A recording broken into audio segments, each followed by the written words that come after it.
Hi everyone and welcome to our exam supports Q&A. My name is Saoirse de Puer and I am with my colleague Anya today. Hi Anya. Hi everyone, thanks Saoirse. So in this Q&A, we have gathered your questions on Instagram. So we're going to answer some of those questions and we're also going to share some of our tips for preparing and planning for the exams that are happening in January. So Anya, do you want to fire ahead with the first question? Yeah, so the first question that we're going to answer for you today is, how can I find information quickly when taking an online exam? So the best place to go is always going to be library search. It's going to be your best friend. You can add in your exam or essay topic or keywords, and make sure to use the filter options on the side to narrow down your results. And you can read the abstracts to see if the article is relevant to your topic before reading the entire paper. And you can check out our searching guide and your subject guide as well on the library webpage for more information on that. Perfect. And actually around the abstracts is really important as well. Before you even click into the overall paper and scanning through that, you can have a look at the abstract. That's a great tip, Anya. So the second question that we got was, do you have any tips for referencing correctly during the exams? So we do. The first one would be to use the referencing tool in library search that will actually formulate your citations for you. So how would I describe it, Anya? It's a little icon on the right-hand side of each article and it has a little citation or quotation mark. So you click in there, it cites it, and you can select the style you want as well. So handy when you want to reference kind of quickly when you're taking like an online exam or even for your assignments as well. Make use of the referencing examples that we have in our Reference and Avoiding Plagiarism guide, and that's under guides and tutorials. And then make sure you know which style you're meant to use, and consistency is absolutely key. So if you do end up using the wrong style, just make sure you're being consistent throughout your exam. So moving on to our third question.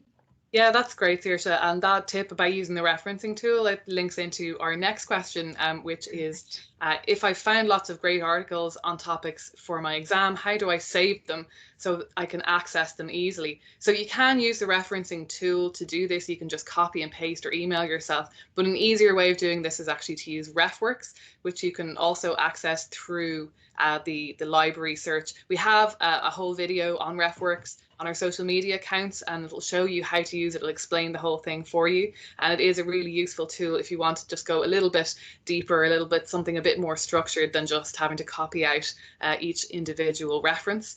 So it allows you to save articles from library search, as well as organize them into folders and then cite them and create a bibliography. So it's a really easy way to save the articles that you want and review them then when you're studying. Perfect. And actually, I think there's also a tab on Refworks in our Reference and Avoiding Plagiarism guide as well. So if they want additional information, they can find it in there too. So our last question was, I'm feeling very anxious about the exams. Can you give advice? So we've seen this a lot at the moment, and we completely understand how students are feeling anxious, especially with the different kinds of exam formats that are happening in January. So we would say there's a few different ways to minimize stress. Taking regular breaks is really, really important. And planning, so preparing your space the night before, that organisation, that planning will reduce stress and will also kind of distract you from the exam itself. You don't need to be thinking too deeply about that before you sit it. On the day, keep water and snacks nearby as well. This is obviously really important when you are at home and you are doing off-site exams. And don't hide away. So keep in touch with friends and family and discuss how you're feeling and chat to your colleagues. You know, you're not going to be alone in this situation. It's vital to keep in contact with people during the exam week, and it can help keep things in perspective as well as motivate you. And most importantly, we're here as well. So, you know, get in touch if you are feeling like that. So that's our questions for the, oh, actually, there's one more question. Sorry, Anya. No, you're all right. That's also so important. Everything you're saying there about keeping in touch with people and talking to people about how you're feeling. Like, it's so easy to get overwhelmed and to feel like it's the end of the world, but it's important to keep perspective on these things and to stay calm.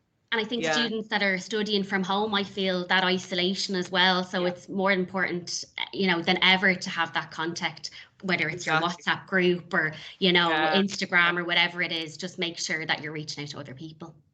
Exactly.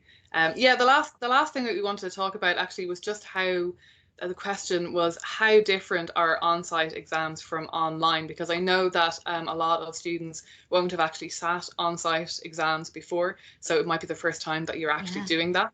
So I just wanted to give a couple of tips on that, just some thoughts, because we did all of our college exams on site, or at least I did anyway. I did as well. So we have some experience in that area. So the first thing to mention is timing. I mean, with online exams, that'll vary, but with on-site exams, the timing is always inflexible. You won't have any flexibility with timing. So as soon as the exam ends, you have to immediately stop. So it's particularly important just to know in advance how long the exam is, and to manage your time throughout the exam. And yeah, that's a tip actually that we're going to go into briefly later on as well, about timing during your exam. Another thing to mention is just that generally you can't bring any information or materials with you to an on-site exam, whereas that will kind of vary with an online exam, and that might include your phone. So one of the tips that I have is that it's important to maybe bring a watch or a clock with you into the exam, so that you actually can keep an eye on the time, just in case you can't see the clock from where you're sitting, because people might think that they can bring in their phone to keep an eye on the time, and then you find that actually you can't. And then finally, just the facility that, you know, if you're used to doing exams sitting in your own home, you might remember that that exam hall you're in might actually be very, very cold in the winter. So especially if it's ventilated for COVID safety. So make sure you wrap up in layers, and not including a coat, because you might have to remove your coat before you go into the exam hall. Fantastic. They're great, and things that you kind of would forget to consider as well, you know, because a lot of students wouldn't have sat an on-site exam. And there are some things there that you'd forget, as I said, about not being able to bring your phone in, and wrapping up, because it can be absolutely freezing in the big main sports hall. So we have some exam support tips that we're going to fly through. And again, if you have any questions, you can contact us via Instagram or any of our social media platforms, or even library chat as well. So the first one is revised past exam papers, and we have a tutorial going up this week on where you're going to find them. Identify themes and topics. So within your lecture notes and within the essay questions that you receive, just identify some of those themes and topics to revise then. So answering the question, so important to answer the question, you know, even highlight kind of, as I said, those important themes that are coming up, and just ensure then that your answer is focused on the question. And timing. So Anya has said this already about timing.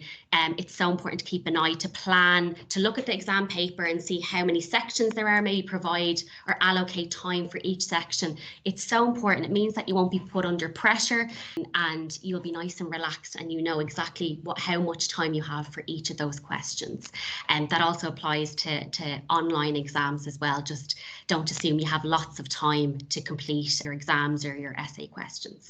And Anya, you have some tips as well, particularly for revising from home. Yeah, absolutely. The first one was just that routine is key. It's so easy to lose sight of having a routine or schedule when we're working from home all the time. So just make sure that you try to maintain some level of routine, that you take breaks, and that you have a balance between sleep and breaks and fun downtime, and make time for that. It is important, because it will help you refresh yourself and not get burnt out. And it'll also help you avoid procrastination if you just know this is the time I have to study and it has to happen now. Set up a workspace if you can. If you can separate your workspace from your downtime space, then that's ideal. And it'll just help blurring boundaries, avoid blurring boundaries, I mean. And then just another reminder to take regular breaks. And just make sure you can get outside when you can and away from screens.